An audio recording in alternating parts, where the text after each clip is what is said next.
Buenos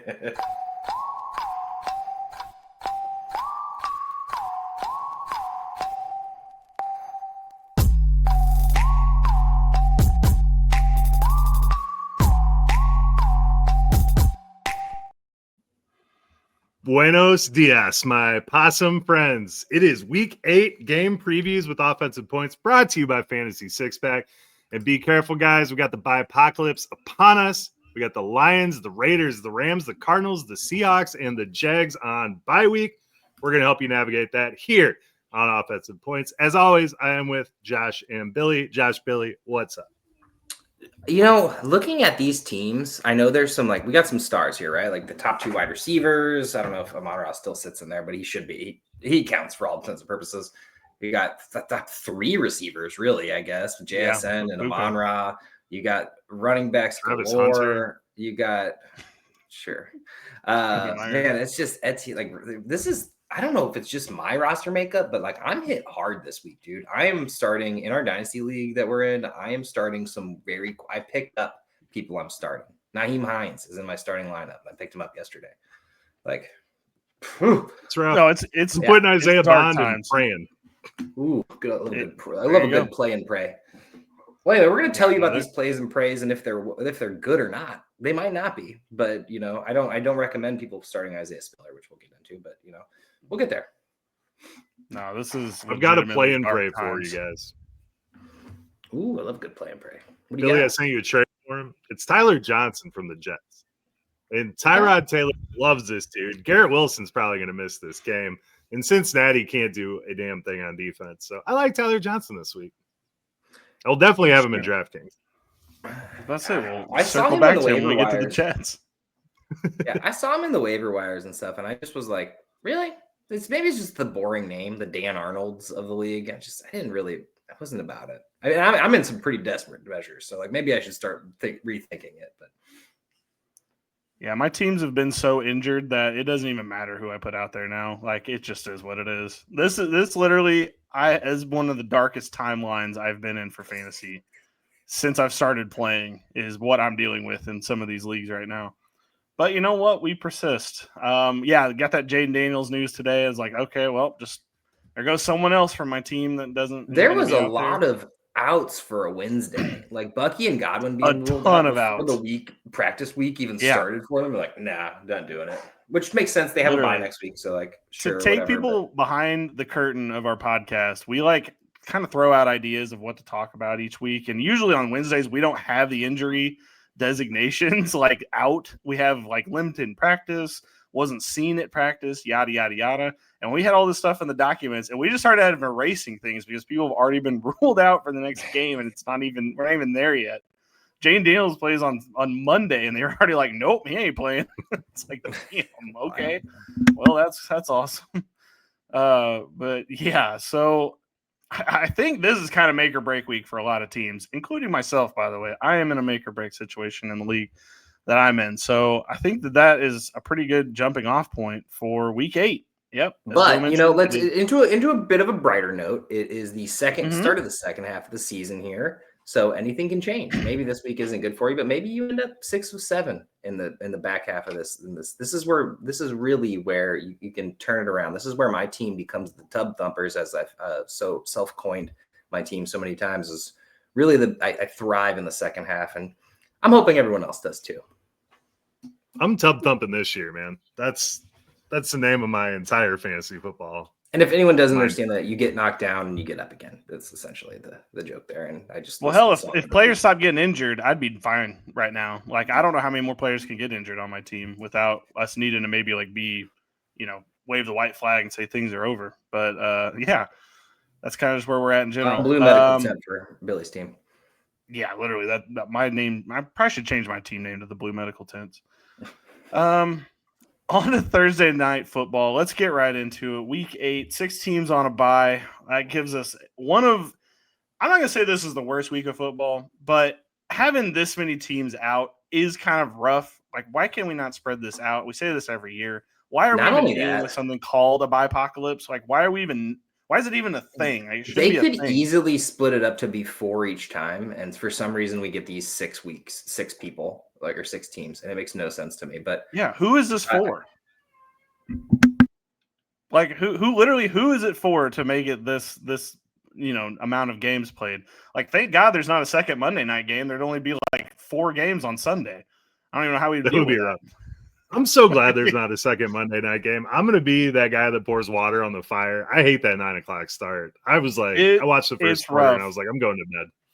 Especially when you put CJ Stroud in that late window. It's like watching, I don't even know, like a bus crash mixed with paint drying. Like, I don't even know. Like, you can't look away, but it's horrible to watch because it's not doing anything good. That's just the CJ Stroud experience with the Houston Texans. All right, let's get into the Thursday night game. We've got the Minnesota Vikings at the Los Angeles Chargers. Joe, I am not going to say that I'm hyped for this game because we still don't have JJ McCarthy back, and watching Carson Wentz play football is becoming a problem because he is not fun to watch. The Eagles showed that. For this game, Aaron Jones might be back. What are we expecting out of that with the Jordan Mason combo? Like, what are you thinking right away?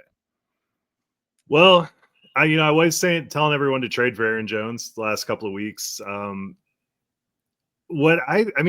With what we saw from Aaron Jones this year, the first week against the Bears, if he didn't score that touchdown, he got you like 6 points.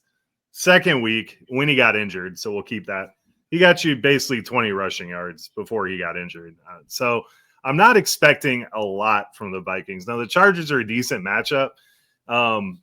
I'm sorry, I'm not expecting a lot from Aaron Jones. The Chargers are a decent matchup against them, but I do think it's going to be, Jordan Mason with Aaron Jones being the pass catching back. I think that's how they want to run this, and I don't see a reason that that's going to change. I don't see him coming in and taking 60% of the snaps. Now, Jordan Mason has not been great, so we could see it happen, but I don't think so this week. I am starting to doubt Kevin O'Connell as the quarterback whisperer. Can I be the one to say it? JJ McCarthy didn't look great before he left, and now Carson Wentz. Given Carson Wentz has it in his bloodstream that he's always going to pull out one of these games just to do for fun, but like even Kevin O'Connell couldn't knock it out of him against the Eagles at home, and it's like, maybe Kevin O'Connell's not as good as maybe he's not as guru-y as people want to make him out to be.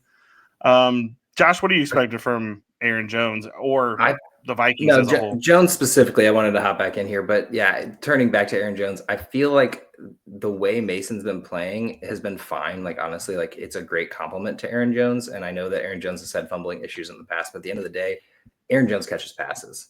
And Xavier Scott was that one game we got the pass catching, but Mason hasn't caught but like 5 passes this whole season. It just doesn't seem to have that. So I think Aaron Jones is a smash start if he plays. And I mean, I understand the Chargers' run defense is decent, but just off the rip, you're going to get some catching, and it seems like he's going to be involved. I don't know what the workload's going to look like, so maybe keep an eye on that. But I do think he can be started immediately, barring any crazy news. That's fair enough. And flipping over to the Chargers, Oronde Gadsden has really made a big appearance here. I don't really know what to make of the Chargers because it feels like any one week somebody's going to go for like 113 and a touchdown, and you can't quite figure out who it's going to be. It seems like more than a trend though with Gadsden. Like it seems like this. Well, no, real. He's the only one that seems to be actually like going in an actual direction. Where the rest of the guys, it's kind of like whack-a-mole. You never know who you're going to get. Do we believe in Gadsden? Is he now a start? I mean, the tight end position's rough this week with the amount of buys, but I mean, he's got to be a start, right? I picked him up, and I'm starting him over Hawk. Like, I mean, I've had Hawkinson all year, and mixed match with Theo Johnson and Mason Taylor's and stuff like that. The little flashes in the pan. Gadsden at this point, maybe I'll curse him, and he'll end up being bad after this week. But after 2 weeks of double-digit points and even half-point PPR, it's like, yeah, you got to put him in, like, just to see. Yeah, it's hard to argue with 17 targets. Now, I don't think Justin Herbert's going to throw for 420 yards in this one. We might see a little bit of a shootout. We've been seeing some good Thursday nighters, but we have to take that into consideration as, Keenan Allen got fed, Ladd got targeted, QJ got targeted, and we have Gadsden now. So it's concerning if you're expecting him to get 164 yards every week, which is crazy. But if you say, hey, he's going to go out there, give me 50 yards, 5 catches, that's 10 points. I'll take that all day. That's what I'm more expecting. I don't think he's going to have these bust week or breakout weeks every time. Like he's going to have, more mid weeks, but I think it just seems like he's got a full role in this offense at this point. Yep. Yeah. It's exciting to see. Yeah. Justin Herbert finally back. They didn't win that game, but it was nice to see him actually on the ball. Maybe they should be doing that more often. Chargers win this game. I got Vikings. Yeah, the Chargers always seem to lose these games, but I think the Chargers win. Yeah, I can't get there with Wentz after last week. It's tough. Buffalo at Carolina, first game on the Sunday slate. Carolina's actually looked kind of decent, which is weird. I think Buffalo still has a good advantage coming off of a bye here. But we tried to decipher last week what was going to happen with Dowdle and Chuba. It wasn't exactly what I thought it was going to be Dowdle 80%, Chuba 20, but it wasn't really that much. It was more the first 5 carries were Chuba's, and it was for like 9 yards total. And it was like, what are we doing here? The Panthers have to be the only team that is this stupid consistently. It has to be this dumb of a franchise. They cannot possibly have watched the last 2 weeks before this last week of Dowdle and been like, you know what? Chuba could do that too, And it's like, no, dog. He hasn't. He would have if he could. He hasn't. I feel like Chuba he came back, it was 50-50. Yeah. That's crazy. I really feel like Chuba should be the pass catching third down back and Dowdle should be the every other down back. Like Chuba should be the change of pace back just for like, hey, he's got the pass catching prowess. Dowdle can do it, but it's like he could just be more that traditional downhill runner, and then you could put Chuba in whenever it's 3rd and 15. You know what I mean? And he could still flash. I just don't get why we're overcomplicating things. I never understood why teams get similar running backs either, because this is very similar running back scenario. And it's like, just give Dowdle the 20 carries. Like I know he almost got that, but it was like trash time at that point and just kind of wasting the clock out, not actually winning the game. It was the Jets, fortunately, but this next game is against Buffalo, and you're gonna have to use these running backs correctly, like if you want to win this game. And they're running Dalton out there most likely, so we're gonna have to see a heavy rushing performance. The other part of this is, Bryce Young looks to not be playing this week, which some would say is a bad thing. Some would say maybe not such a bad thing. Dalton did not look great when he got in there, but this is a first full week of practice with guys. So it kind of leads us to, do we believe that this Xavier Legette quote unquote breakout was real, or was it just like the game plan kind of shifted, but Ted McMillan's going to get shadowed by a lot of the Jets defenders? Did that mean Legette had a lot more, or what do we think going forward? Is he startable? Because I know a lot of people picked him up off of waivers this week. It's funny because he finally broke out when Coker was back, and you had, all these players. Jimmy Horn, I think, played in this one too. So that's when Legette finally did something. I'm going to chalk it up to they're trying to stay away from Sauce on Tet, but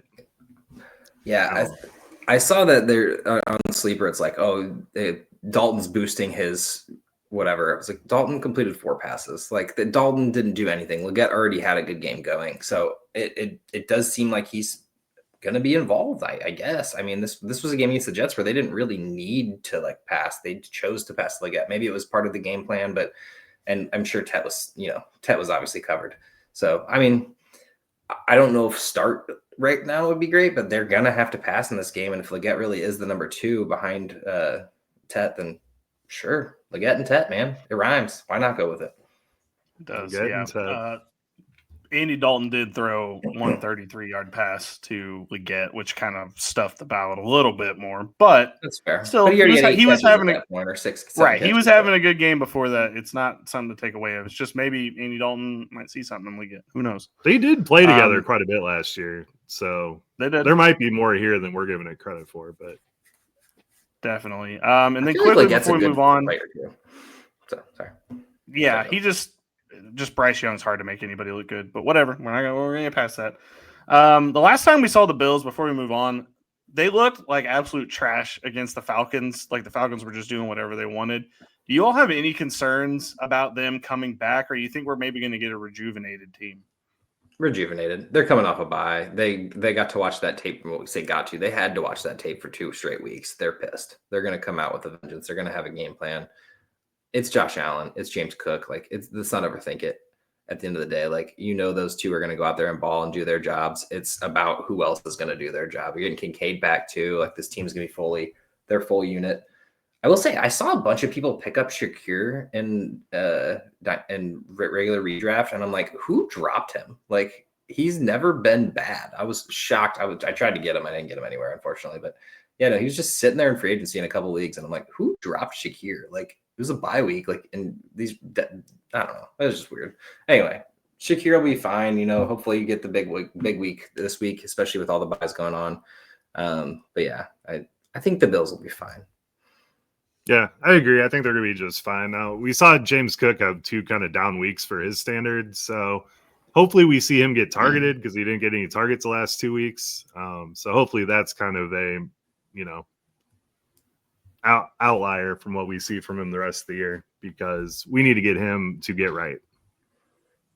This is kind of a public service announcement to like everyone out there, like NFL fans and NFL or whatever, the big league people. Like, why do we like panic when they're down by 13 and there's like half a game to play? Like, it's like they just completely can't run the ball anymore. They can't do their offense anymore. They just need to throw deep shot after deep shot. I feel like it happens so often, and then they end up getting in a bigger hole because they get an interception or they just get a 3-and-out or whatever. It's like, just play your game up until like the fourth quarter. Understandable. If you're down by 20 in the fourth quarter, yeah, obviously I get it. Like, you're going to have to do it.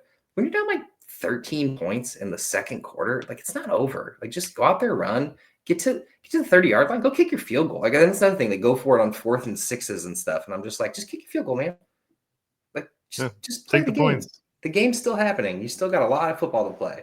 I don't know. It's just weird to me. It's kind of how I felt about that Bills game.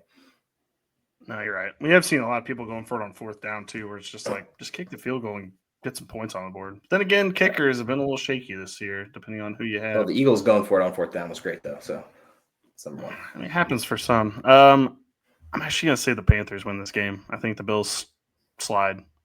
Nah, I think the Bills win, and I think Dowdle, for some reason, doesn't get the amount of carries that he deserves. That should be my caveat. True. I think if Dowdle does 20 carries, they win the game. If he doesn't, they lose the game. All right. Give me the Bills off the bye. Bills off the bye. Moving on to Miami versus ATL. The Dolphins are headed in the wrong direction. Tua looks like a joke. It's really hard to watch the Dolphins play football right now. Waddle is not a wide receiver 1. He needs a guy to be in the alpha dog, and it's pretty evident there. And then a chain is just fighting for his life out there. I actually so disagree with the Waddle being number 1. It is not his fault. This is Tua's fault. But he's not a number 1. Like, he's not a number 1. He can be and would be if he had a number 1 quarterback. He has a number 3 quarterback at this point. Like, Tua goes out there, yells at the press after the Chargers game and says that his team didn't show up to meetings and blah, blah, blah. And then my man threw 2 interceptions, fumbled 2 times, like, almost like it just looked pummeled. And I understand the Cleveland Browns defense is good, but like, Tua, you got Waddle, you got Achane, you got yourself, you got other players on this team, and you're going to sit there and throw everyone under the bus. It looked like the team threw him under the bus at the end of the day. Like, and it looked like revenge. Could be. If we would have seen it from Waddle, it would have happened already, and it hasn't. So he needs Tyreek out there. Last 2 games was great.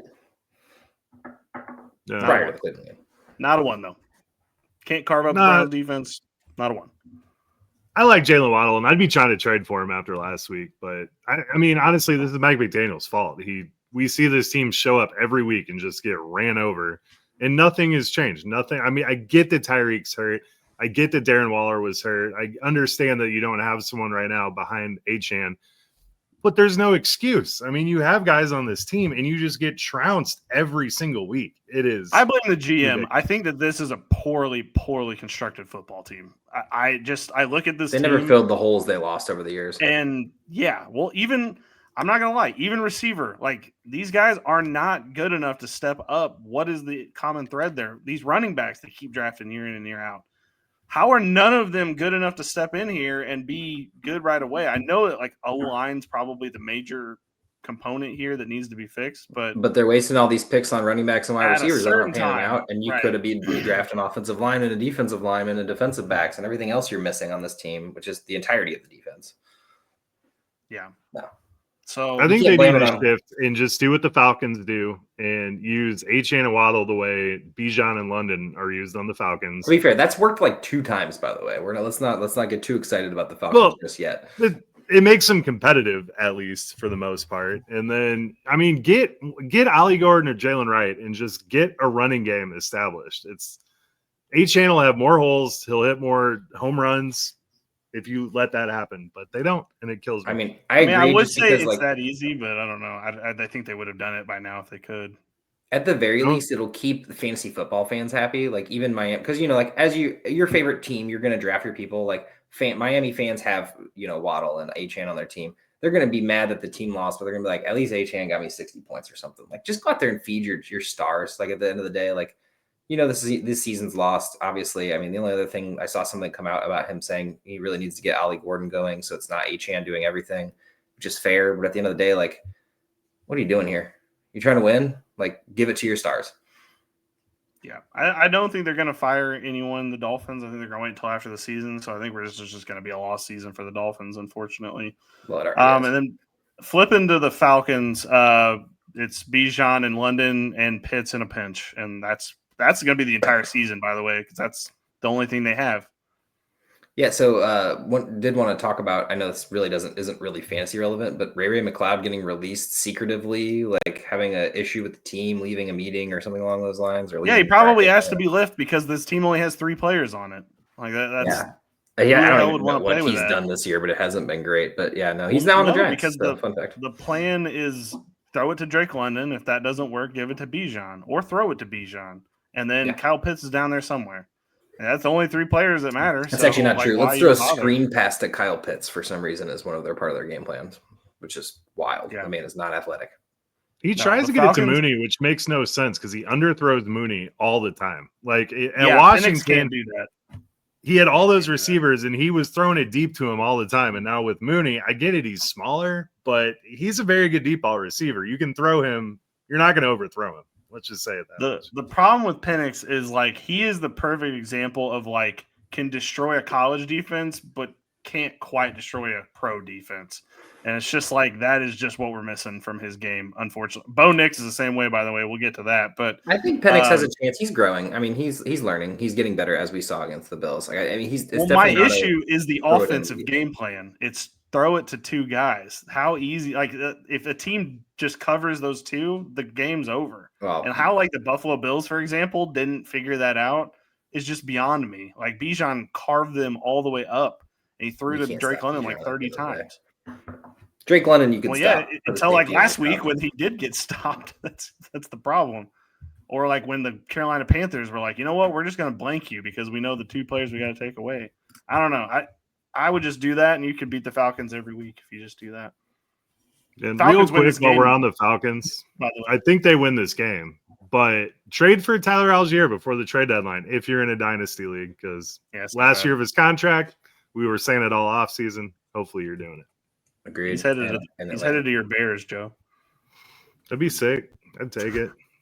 Atlanta wins. Wouldn't be bad. Okay, on to the Giants versus Philly. This is a crazy rematch 2 weeks later, like after the Thursday night game. Feels like that game just happened, and we already have the division rematch. Starting with the Giants, Tracy Scatterbo. I still think Scatterbo is the one here, but Tracy is interesting because there is something to him. I just don't know how you can put him out there and trust him week in and week out. Like, I don't know how you could go into this week being like, yeah, that's my flex player. He's projected 4 points. It's going to be great. I don't know if you can do that and be happy with it. I think the only way you're going to be happy with it is if he starts catching passes. The fact that he doesn't have a pass caught in the last 2 games coming back from that injury is a little concerning because he's kind of that scat back guy. Scataboo. Perfect. But no, I do think that there's a role here. I don't think you're starting him yet because one day somebody somewhere is going to be able to stop Scataboo at the line of scrimmage. I don't know when that's going to happen. Or maybe it's a Scataboo head injury, which is very obvious the way he's been throwing that thing around. So I do think Tracy still has value. Definitely needs to be rostered in all formats. I've seen him dropped a lot of places, and I'm like, y'all are silly. because my man is really good, Tracy, that is, and obviously Scadaboo has it. I think it's going to be more of a 60-40 too, like at the end of the day. Like I know they were trying to run the clock out on Denver, and it did not work, clearly, but they're going to need to figure something out. I mean, it's literally all tight ends right now, passing-wise, and then Wandale, and then the running backs, so. I totally agree.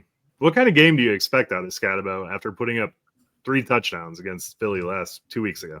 I expect the defense to be real mad, and hopefully they learned their lesson and they go for the feet and not the head. Yeah, it's true. He's like a battering ram. Like you can't go for the horns. You got to go for like soft underbelly.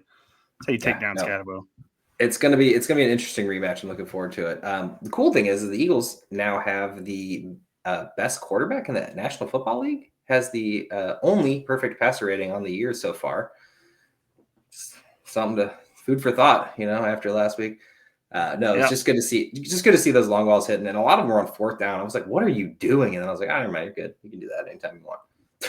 Yeah, I don't even know what to make of that Minnesota Philly game. Like, I don't like. Should we take like that's what they're going to do going forward now that they've kind of like seen it? I don't know, but I mean, just start your studs there. I don't know.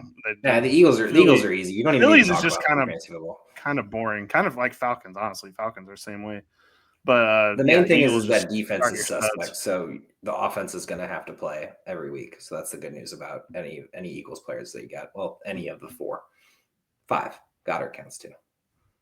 Yeah, well, if he's playing, I saw he popped up on the injury report. However, he wasn't ruled out, so that's a good sign comparative to everyone else. AJ Brown was also technically on the injury report this Wednesday with a hamstring and didn't practice, but it's Wednesday. So he's going to play. Yeah. Well, when is the Saquon breakout, Josh? I don't know, man. I've said it the last 3 or 4 weeks. I'm not saying it this week. I'm going to try not to jinx myself because it's crazy. It's crazy that it hasn't happened. No, it's crazy that he is the 2nd best running back in this football game. Like that, I would have never guessed we'd be saying that this weekend. Let's call. We'll see. By the way, actually, you know what? Fireball bet on who finishes higher. I'll take that 100%. I figured you would. They got the plus. Speaking of fireball bets, I believe you guys owe me one. Chase Brown did not score 12 points. I know we're not there yet, but we're getting there. How you jump ahead in the sheet? Just wait into the sheet. By the way, I think one of our problems in the evaluation process for Cam Scadaboo was the fact that concussions are afraid of him. Like I thought this guy would be getting a concussion every other week.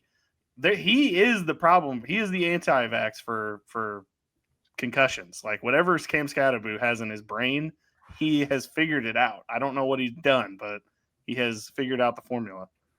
Yeah, I will say I was super high on Scadaboo until he got to the Giants, and then I just tried to reject all the positive thoughts that I had, and they were all correct to start with. This guy is a bowling pin. I didn't think he would be quite this involved in the passing game, but the running numbers look exactly like what I would have thought. Yeah, again, don't know how long this could possibly last, but we'll as long as we're here, we might as well just be enjoying it. Again, this part we did say is like when he gets in there, it's going to be amazing for a couple of seasons, and then it's just going to flame out. And we're in the middle of it already, and can't believe it. Giants win. Philly wins. I'm big the Eagles. Go Philly. Go Philly. Another reverse jinx. I like it. Yeah, it worked last week. Keep going with it. Yeah, for sure. Next one is probably the most disgusting game on the slate. I tried to hide this as best I could when I was doing the list. Maybe, though, because Joe Flacco is backo. So we got the New York Jets versus the Cincinnati Bengals. Broadway Joe looks great out there. Broadway Joe 2.0 and Joe Flacco. I know he's 40 years old. I don't understand it either, but he looked fantastic out there against the Steelers.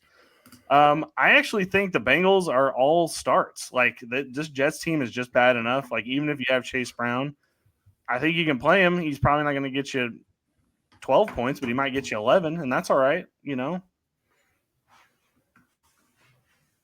T. Higgins is going to go off this week.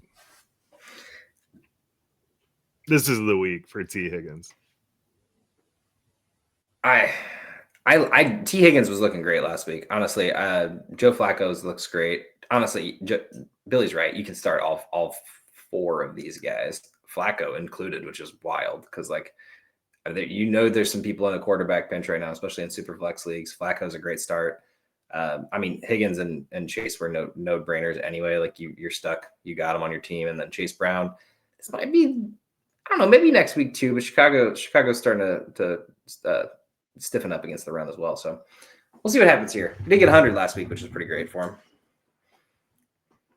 By the way, Josh, Chase Brown got 13 points against Pittsburgh in Sheba League last week. He did. I know. I was like, wait, did he get 13? I thought he had under 12. Don't know this is a Joe Flacco revenge game. Didn't I screenshot it and send it to you, though? That's why I'm so confused. I don't know. Maybe there was a score correction, but it seems like we don't need to be taking anything. Oh, that's right. It was Matt Golden. It wasn't Chase Brown. That's why. Oh. Yeah, sorry. There's no way that's I bet bad. on I that. just do you see my hate of Chase Brown's just see? Honestly, I do. I'm surprised it doesn't come up more often that you're just randomly texting as hate. That's my bad. I'm sitting here and he got exactly 12 in the league I'm looking at right now. And I'm like, that doesn't sound right. Yeah. With the Jets, Fields is probably getting benched. I still see that there's a chance that he plays because Tyrod Taylor actually popped up on the injury report. So that might mean Fields comes back in, which would be shocking with how the owner of the Jets just annihilated Fields in his press conference. I don't know how Fields would want to go back out there and play for this dude, but whatever. He might. If that happens, total disaster. But if it's Tyrod Taylor, I do think that this passing attack opens up quite a bit, even if Garrett Wilson is there, because I don't think it'll be just Garrett Wilson. I think it'll be a couple other guys, including Joe's Tyler Johnson, that's going to be eaten. So if Fields plays, like you can start him, right? Yeah. It's a consistency. Yeah. Like sadly, like I mean, literally, like okay. So I understand the argument of Fields might not be a good quarterback. He played Carolina and Denver's defense the last 2 weeks. Now Carolina's is good, but it's not as good as like Denver's, but maybe. But at the end of the day, like he did play 2 tough defenses. It's real easy to be mad at him. He's got no one to throw to as well. At the end of the day, he had a Garrett out there.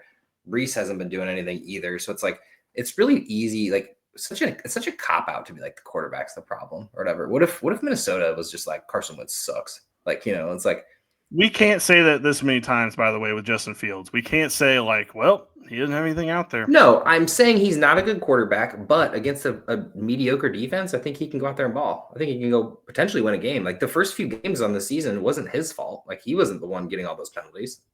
So I'm just saying, I feel like he's getting a bad rap. Now he's still an average quarterback, but at the end of the day, like he can go out there and make big plays. You also need some players with him to make big plays. So we talk about like wide receivers, like what wide receiver would step up if Tyrod's there? Is there even a wide receiver that would step up outside of Garrett Wilson? Like would anyone even bump up? Sure. Mason Taylor. Josh Reynolds, Tyler Johnson, like Mason Taylor didn't get anything with what's his face in there. So yeah, he's playing more now. Mason Taylor week last week, and that didn't happen, unfortunately. No, it was not. I played him. I will say with Justin Fields, he might have the worst wide receivers any quarterback has ever had to play with. I mean, the Steelers, after they cut Deontay Johnson, he has Garrett Wilson, he had DJ Moore, and nobody else. Those are great wide receivers, but as far as anyone else on the team, he just has never had anybody. And we don't even know if Mason Taylor's good. He might have just been being fed because he's like finally someone who can catch the ball. Like he did have George Pickens, and now George Pickens is having a career year with the Cowboys. By the way, I'm just saying. Yeah. Nah, but once again, one wide receiver at a time. I know. I'm just saying. Other teams are making it work. I just don't understand how teams. I don't know how teams are making it work with one wide receiver at a time. It's just wild to me. Yeah, still they have semi-competent. Anyway, the Jets are bad. They lose. Cincinnati wins. Bengals win. If you have them Survivor League, this might be the 1 week where you're like, you know what? I can get a cheap Bengals win out of this. Don't do that. Don't do that. Do not. I wouldn't either. But if you're risking it for the biscuit, this might be the 1 week you can trust the Bengals to win. Wow. It's sad we've gotten here. That is where we're at. All right. Speaking of other sad games, the Cleveland Browns at the New England Patriots.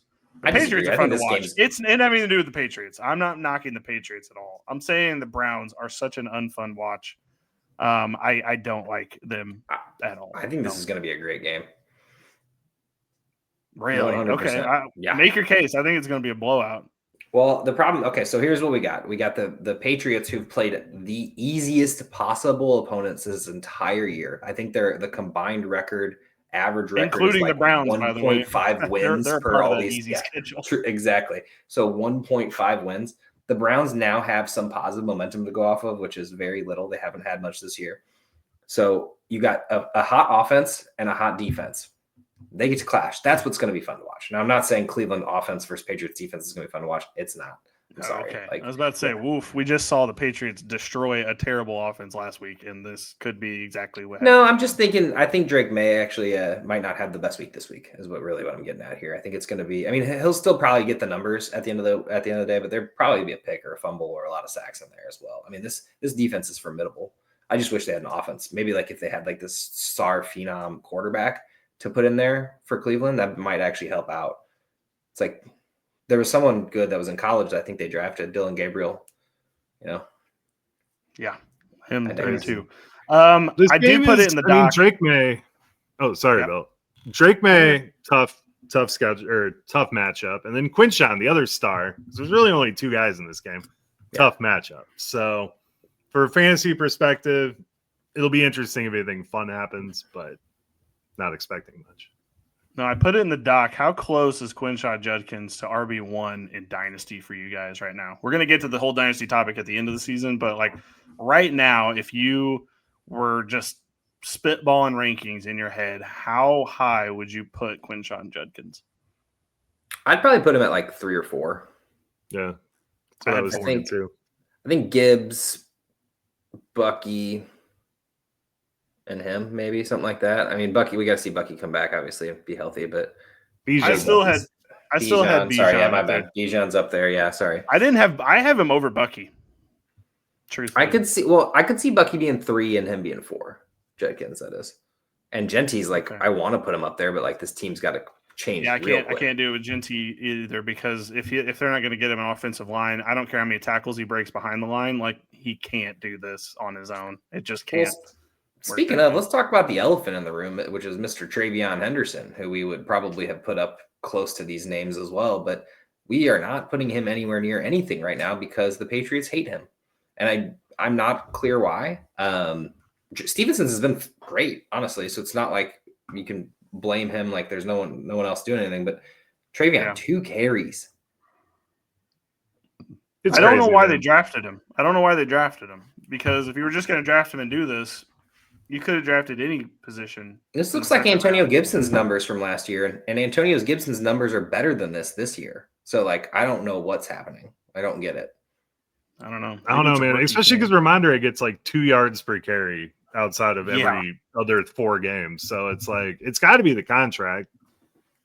I don't know what else you could possibly Stevenson put for in. sure, which is fine. Like, but you could use both of them. It could be an even split at the very least. Like, I don't know.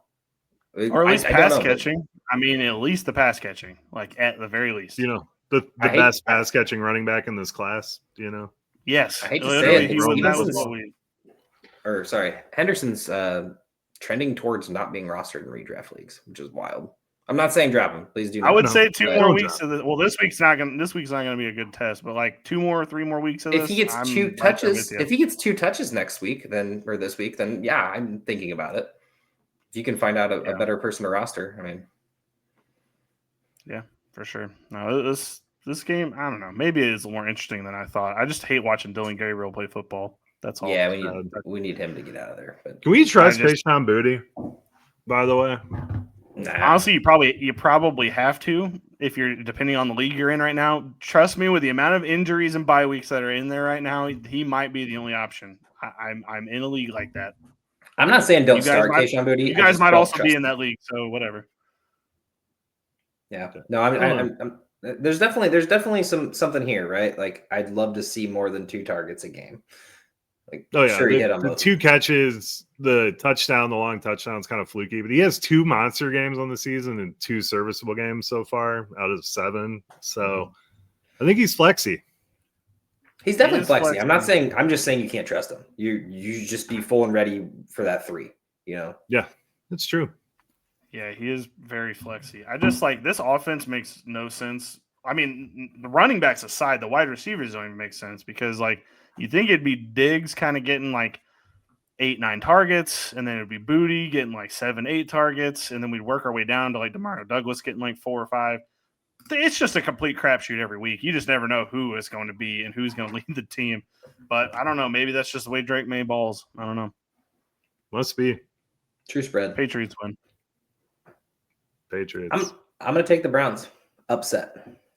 Just for fun. If Shador gets in there, I think this could be closer, but I don't think they have to do it eventually. At this point, I think they're just doing it just to like laugh at the audience or something, because like there's just no way we're not seeing what he's got. Have you heard Shador chance in Cleveland yet? Or we had a home game? Is this at home? I don't know. They might. No, this is in New England. It is in New England. Okay. Chicago versus Baltimore. Joe, unfortunately, your Bears are probably going to have to face Lamar this week. But the Bears have been winning some games. They're a good football team, and the media needs to come out. Like what Josh thinks the media is doing to the Eagles, they're literally doing to the Bears.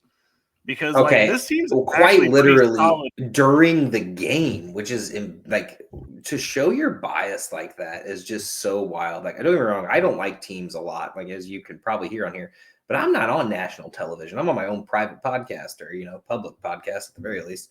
But like, I'm not during a game calling it and saying it was a lucky play or whatever. They've just been getting their asses kicked the whole day, and it's like it was a 1-score game for like the entirety of the game. It was wild. Yeah. Well, anyway, it's silly. Bears have been disrespected, Joe. I did not believe in this team. Now that the defense is playing better after the bye week, I'm starting to believe in this team. We got, Kyler Gordon, we got TJ Edwards back. It's looking pretty good. This team's shaping up to be pretty solid, and the Ravens defense is absolutely beatable. So you got a Dunze. I know he's had 2 duds, but he'll be back. He's Caleb's favorite target. Not only 2 duds. Okay, so I'm worried about a Dunze. I want to go ahead and say this out publicly. We got 2 duds in a row. I know last week we can almost like count as a loss, or it doesn't matter because they just didn't need to throw the ball. They ended up winning on the ground. Sure, this game's going to be more pass heavy, but like the last 4 games, 3 catches, 4 catches, 2 catches, 2 catches. Now the targets are there, 7, 8, 5, 6. Like those are all there. Are these uncatchable balls, or is Adunze missing, or are these routes rough? Like, what is going on here? I'm starting to get concerned as a Adunze fan, Yeah, it's 50-50. I mean, I think some's on Rome, some's on Caleb. It was kind of like we saw in the preseason. Rome's dropping a few of these, Caleb's missing him barely on it. And I think the Bears literally were just like, hey, let's get Monagai more involved. Let's run Swift, and let's commit to the run game and play good defense. And I think that's what we're seeing. Where at the beginning of the year, we had such trash defense that they had to throw the ball all the time. I mean, I think Rome's fine. I'm not panicking on Rome. I mean, I'm going to have to play him in a spot where it's not like I can sit him, but I'm a little worried. I want to see those targets go up a bit, and, target and catch percentage would be great too. The Swift Monagai combo is something I didn't see coming at least this quick, because Rojon's healthy, is he not? Like he's there. He is. Monagai just jumped over and never looked back. Yeah, he's out. He's Ben Johnson's guy. The good thing about playing the Ravens is it cures all the problems with your passing attack, because they literally terrible, awful at playing defense. The Ravens are, which is just shocking. On the Ravens side of things, we haven't seen him in 2 weeks, but with Lamar back, I do expect for this game, like this team, to be a lot better, at least on the passing side of things. Maybe that means good things for Derrick Henry too. I think this is kind of I think this is going to be a banger of a game. I think you just kind of start the guys that you think you can trust on both these teams, right? Like even like DJ Moore, like I don't have that many worries because he's playing Baltimore. He could easily catch 5 balls for 80 yards. Like I'm in a spot that where could easily happen. DJ Moore at this moment, and if there was one game that it like might be the time, and this would probably be it, because this might be a shootout of a game, and I would love that because we need at least one good game on this slate. The only concern of like smash starts, and I don't even know if he really qualifies, is Mark Andrews at the moment. I'm a little worried about Mark Andrews getting loose. Now, you're probably in a spot where you're starting Mark Andrews. You don't have a choice, and I'm not saying sit him by any means. I'm just a little worried. I think those numbers could stay about where they've been the last couple of games, and not to mention he's only really had 2 good games so far this year. So.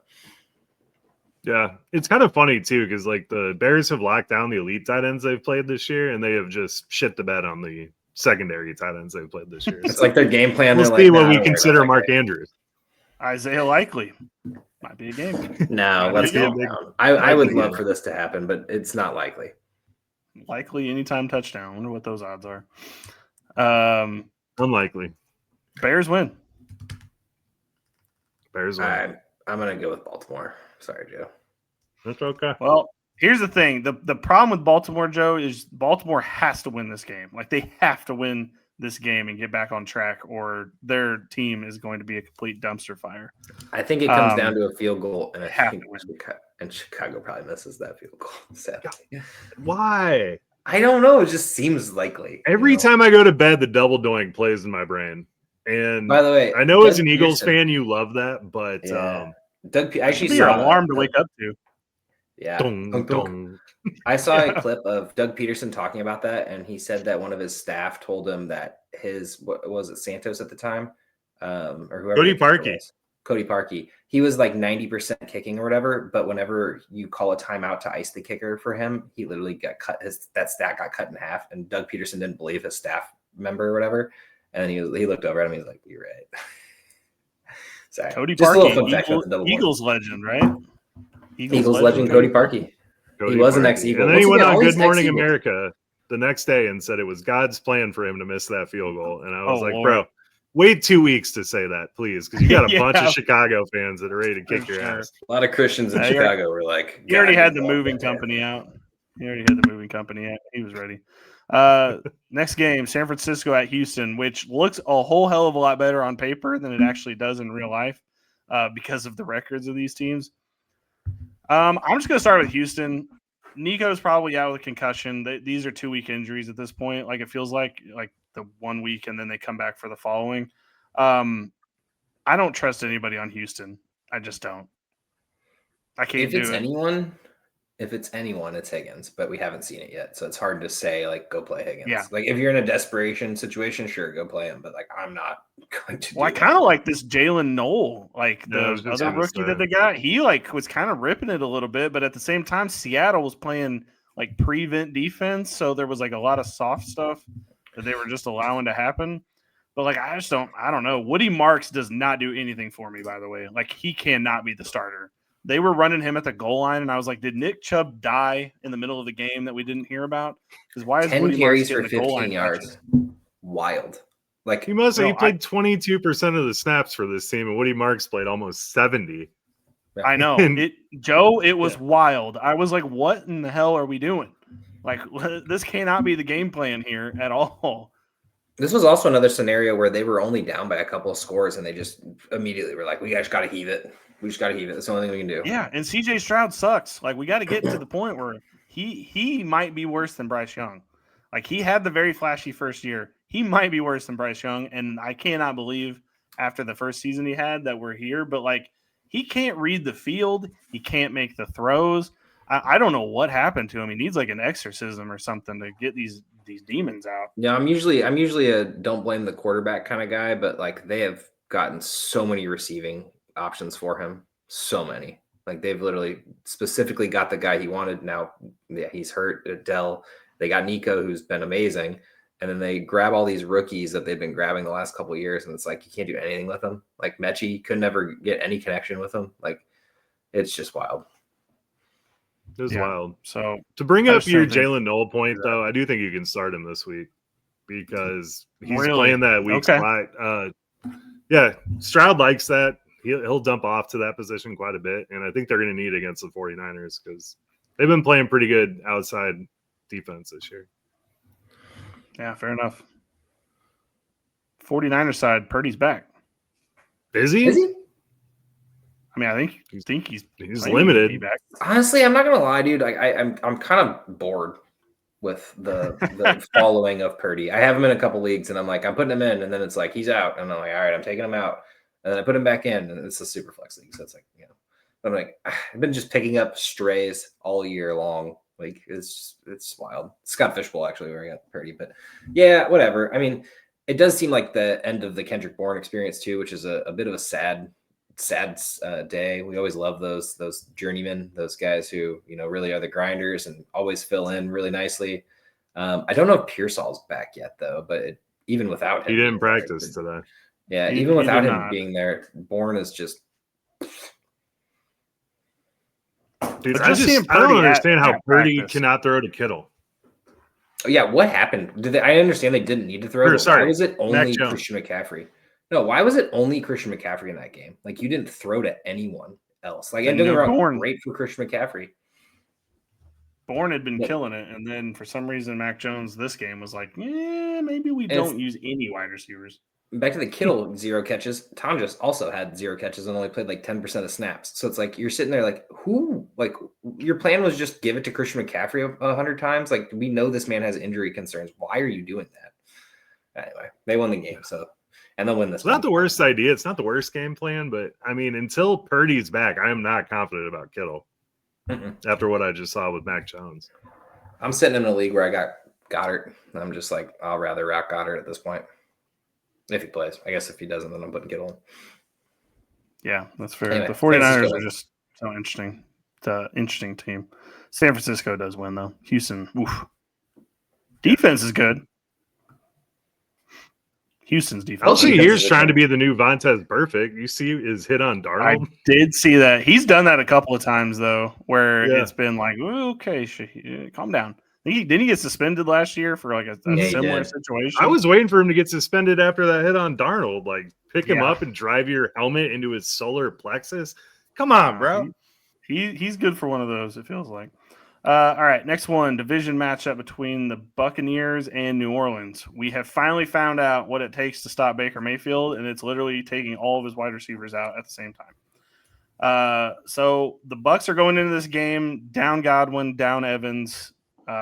Evans won't be back till the end of the season. He's a safe drop, by the way. I don't know who to put as the second option. It looked a lot like it was just Cade Otton, other than Ibuka. Ibuka's the number one.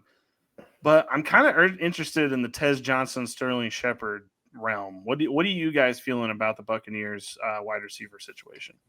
I have no clue. I saw everyone rush out and get Tez Johnson. It's like a 2-3 catch game for 50 yards, which is great, if he hits the touchdown. But if he doesn't hit the touchdown, that's not great. So you're really looking for the guy who's going to go out there and get 5 to 6 catches. And you'd think it would be Shepard. It wasn't last week. And I don't know how Baker was this bad. I mean, it was the secondary for the Lions had one starter, and that was Rock Yassin. They had both safeties out. Terry and Arnold. He went out in the middle of the game. Did he? It was because that 4-man rush was just annihilating that offensive line. I understand that, but like it just looks. He had time at certain times, and he just couldn't do anything, and it was wild because it was the secondary literally did that.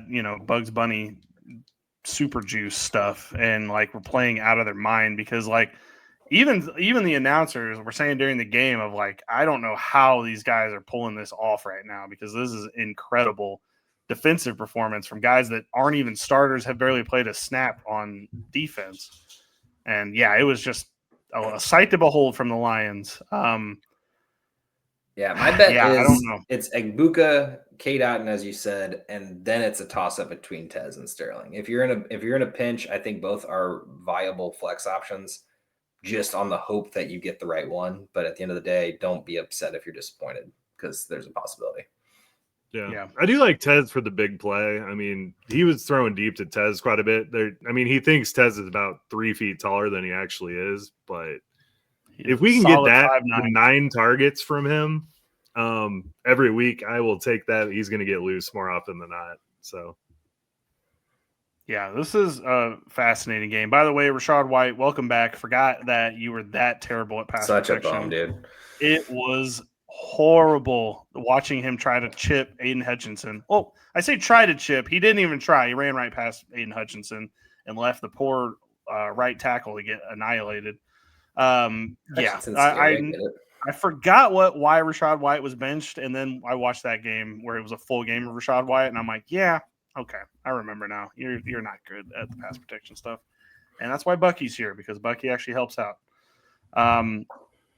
To the Saints quickly, like I actually really liked the game they played against the Bears. That was nice to see Olave back doing Olave things. I don't know what to take away from that because I think this is going to present a different challenge this week. So I don't really know if we can, move one week to another.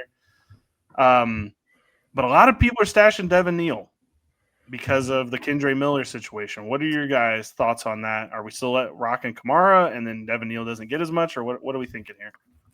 Yeah, I mean they can't trade Kamara. He already said he's not going anywhere. So you got to assume Kamara's getting the lion's share. But Well, they can't do it now because they just lost their other running back. Yeah, exactly. No, Neal's a safe stash. I mean, let's see what happens. See how much they get aggravated with Kamara. See how much that workload can increase for Neal. Obviously, he hasn't done anything so far yet because he hasn't been called upon. But this is the first week he gets called upon. So great bench stash at the moment. Yeah, absolutely roster him. If you're in a deep league, you pick up Estime too, because they rushed out and signed Audric Estime right after Kendre Miller got hurt. And he could add a goal line presence to this team that they kind of need right now. So I actually like Neal coming out a lot. So I'm actually excited for the chance. I thought it was going to be him past Kamara, but no, poor Kendre Miller finally did good and got injured. Yeah, that's the way it happens sometimes. Winning this game really feels Saints. I feel like the Saints could win this one. I really do. I feel like the Saints could win. It's gonna be an ugly division game. It's gonna be chippy. The Bucs have a much needed merciful bye next week, and I think we're just going to try to get to that as healthy as possible. I think the Bucs will probably win, but I'm going to pick the Saints anyway, just for Rue. Yeah, a team has never needed to buy more than the Saints or the Buccaneers need next week. So maybe we just skip this game. We just sim it like you do in Madden, just like sim the game. I'm gonna play that one. Yeah. So the next game, America's game of the week, probably Dallas versus Denver. CD's back. Everybody. Yeah, for Dallas and for the Broncos, you start every single person you have on your roster. The only question I had for this one was, would you guys rather have Marvin Mims or Troy Franklin for the rest of the season if you have a spot for him, obviously, because some people need that. It's such a difficult choice. I actually just picked up Troy Franklin and I'm starting him, but I also didn't have Mims as an option, so I don't know. Mims finally has actually been doing something relatively consistently. And this game is just juicy for him. Both of those guys.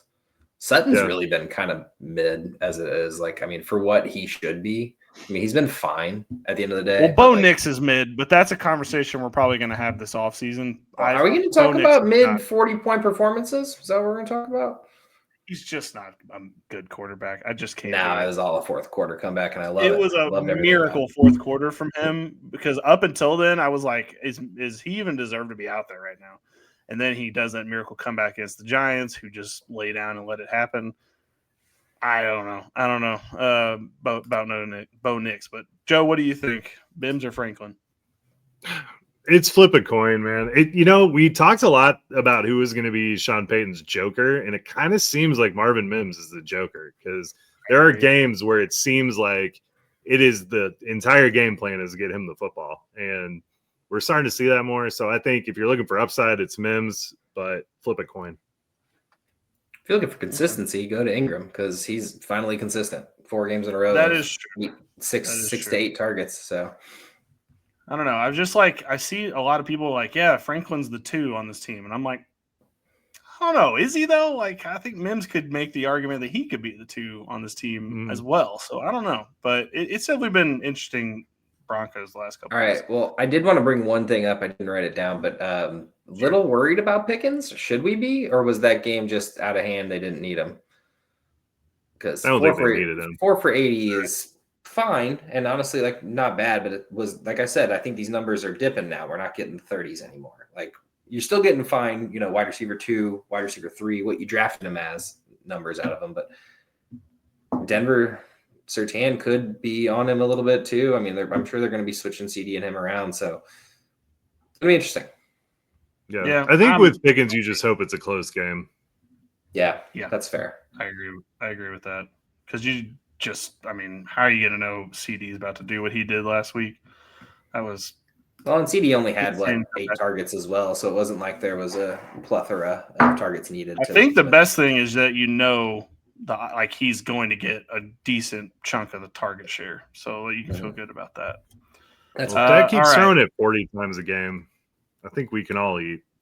That's fair. Dude. Dak is playing out of his mind this year. Like that is the one thing I did not expect from them. I thought Dak was going to play like he normally does, but he has been playing outrageously good.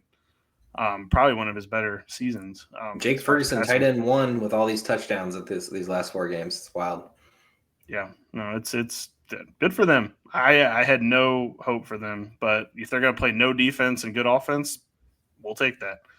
All right, on to the Tennessee Titans versus the Indianapolis Colts. This is a pretty easy one. Where just don't start any of your Titans and you start all of your Indianapolis Colts. Like there's no other thing to say here really. I've never seen what's happened with the Titans before. There's 0 startable players on this team. No, I want to say the Raiders, like pre-Josh Jacobs, were like this, but I think I don't think I've ever seen another team like this. But this is just it's horrible to look. The worst part is like they're definitely bad. Like right, like we're looking at this like just on paper, like they're definitely bad. But they have like 2 pretty average running backs. Good start. Got Calvin Ridley, was a star just last year, and then you got Elick Amanor and some other rookies behind him, and like maybe Jameer Dyke, like DK. Sorry, my apologies. But yeah, no, I just like why try to save it from yourself there. I mean, that's great, dude. Brett Ripien is back, by the way. I just heads up. He's back in the league. Is. Let's not talk about him. But no, it's like they have a team that's not the worst built roster in the league, but yet they just can't do anything. And I don't even think it's Cam Ward's fault. Like, I mean, he's not good, but like it's not his. It's just this team looks awful. Sad. It's one of those we need to fire everybody and start completely from scratch with building around Cam Ward, and let's go from there. I feel like every time one of these teams is like, we're going to win free agency. Let's sign Calvin Ridley. Let's get Tony Pollard. Let's do this, do that. Like it never ends up working out. And this is like what happens, like this kind of thing right here, where a team is just built this poorly. It doesn't have any chemistry. It just, I don't know. Like God bless you if you have to start Tony Pollard because you may not have another option because of your draft. But wow, it's dark times in Tennessee. Rough. Dark times. Anyway, you talk about Jonathan Taylor having 11 touchdowns? Dude, Jonathan Taylor is on a tear. Like, I don't know how else to say. If you drafted him, you're probably winning your league this year. It's almost like we should have saw this coming, considering every year that he's been healthy, he's been like a top 5 running back. The problem is, who knew that Daniel Jones was going to be this good? Nobody. But honestly, like, I don't think, like I said, prior to the season, before we even got into Indiana Jones territory, didn't want to get the lip cracked. Jonathan Taylor was always going to do this. I mean, and then there was always going to be more check down type play, but we're getting deep balls. We're getting everything from Daniel Jones, and it's looking amazing. So, no, this team's fun to watch. I will say, once again, this is kind of like the Patriots. They've played some really bad opponents. Like, they have mixed in a couple good opponents as well, but Miami, Tennessee, twice now, the Chargers, the Raiders, the Cardinals, Miami. Like, it's not like they played like a stellar cast of players. So the thing is, they don't even really play that tough of a schedule. Like, they got Houston twice. That could potentially be both. Well, yeah, their division might be the worst division. Jacksonville's not scaring anybody. Like, this team could easily win like 12 games. So bizarre. Oh yeah. I mean, they do got Seattle, San Francisco, KC, Pittsburgh, Atlanta. So they do got some tough opponents, but I don't. Other than KC on that list, I am not worried at all for them. Other than KC. I don't see this. Well, San Francisco's been winning games. That's what it comes down to. But I will say, like, I think that this team ends up in clearly double digits. But like, I think they're potentially still could hold that number 1 seed unless everything gets right for some of these other teams. So weird to say, like, this team might actually do it, or at least get the best seeding to start off with. For sure. All right, Colts win. We got 2 more games to go through real quick. We will see what we can do. Green Bay Packers versus Pittsburgh. I don't really know what more needs to be said about this. The Packers is a complete, other than Josh Jacobs, is a complete randomness. I mean, Tucker Kraft is pretty touchdown dependent at this point. Jordan Love's not good enough to start. I don't know who on this team, wide receiver wise, you want to trust. Watson might be back this week or at least next week. That kind of is going to further muddy the waters as far as who to trust there. I don't know. I don't think you can start a Packer. Those tight ends were wild last week, though, or 2 weeks ago. For the Steelers? Yeah. Like they went crazy. I will say this is Aaron Rodgers' first game back to playing Green Bay, like first game ever playing Green Bay. Sorry, my apologies. Sad that they didn't make this in Lambeau, but at the end of the day, like Aaron Rodgers wins this game. I don't know how he's going to find a way. He wants it on his schedule to where he can do what Brady did and beat every team in the NFL. Yeah. I don't know why. I don't know tight end wise who you can trust right now. I mean, all of them scored last week, but I don't really know if that's something you can replicate every week. So it might just be a whack-a-mole situation. But DK Metcalf's good to go, and Jalen Warren. I don't know where this Jalen Warren's been. Like, I don't know where this Jalen Warren's been. Like, we were thinking this guy was never going to be like a Najee Harris, but he's running like a madman out there. Yeah. I mean, the good news is he's clearly their lead back. We were a little bit worried after the Gainwell monster game that we were going to see, more of a split, but they went right back to Jalen Warren. So, yeah, and it's been working. It has been. Steelers win, Packers down. Packers win. Oh, speaking of, this is the fireball bet. Matthew Golden did not get 12 points. My apologies on my confusion there. Gotcha. Well, unless I can get my wife to grab me the fireball, I don't know if it's going to happen. Washington at KC is the next game on the slate. I'll let you all talk. Hold on one sec. You take this one. Yeah, well, I was super excited to see Pacheco finally have a game, but it also felt like it was basically just like, hey, we won this game. Like, I don't think this is part of the game plan, which is sad. I don't think you can put Pacheco in and be like, hey, this is a safe bet. I love Pacheco. He's been doing great all season. He should have more carries, but even in a game that was a blowout, he didn't even get 20 carries. Now, they did bring in Rashad Smith in as like kind of cleanup duty, who also really didn't show anything amazing. I think this is the death of Kareem Hunt, though, I will say, like just running back wise here. Like Rashard Smith and Pacheco should be rostered. I'm hoping Smith has more of a breakout in the future, but at the moment it's been just, I don't know why they won't run the football. That's been their identity the last couple of years, but I guess Mahomes is back. So we're finally getting Mahomes throwing the ball around, which is fun. So QB1. I disagree, man. I do think Pacheco is startable now. I mean, he's played 70% of the snaps the last two games, and then this game, the only reason he didn't get there was they were absolutely blowing out the Raiders. So I think Pacheco is absolutely in play to at least be a flex consideration for you, RB2 possibly. I hope so. Like, I think you can start him. I don't think you're excited about it, though. Not excited about it, but it can be done. And I think against the Commanders, they're probably going to have, especially without Jaden Daniels, they're going to have a very similar game to the Raiders. So I don't know. I like Pacheco here. Fireball. It's good to have Rashee Rice back. The Chiefs as a whole are back. Everybody who said they were dead and buried and that Matt Nagy was ruining this offense and all of the yada yada yada. They need to do this, do that. That's all over. The team's back and they're good again, which is just tough for all of the people that were like, finally, the AFC may be having a different person at the top. Nope. Still everybody looking up at the Eagles, or not the Eagles. There's a Freudian slip. Looking up at the Chiefs. Like, there's just. I will say their schedule gets significantly harder down the stretch. It does, but they're the best team in the AFC right now. So, like, it doesn't matter who. This is just going to give them. This is just going to give them their position back up, because you got Buffalo, you got Denver, you got Indy. Literally three of the top players in the AFC right now. How the Chiefs are playing right now, Bills ain't got in no way they have a chance. Broncos. No, but the cool thing about that is Colts this is going to be a shootout. Next week is going to be so fun. KC Buffalo, like that for one. Those games are always fun, but you just know that that's going to be a shootout. Man, they put Chiefs Cowboys on Thanksgiving. Way to go, NFL. We need great. that. We need that. We need that in our lives. The Thanksgiving games are usually so bad too. They are, but like that, at least on paper, that is a great game to watch at that point, as long as nobody's injured. Looking at you, Dak. Stay healthy, my friend.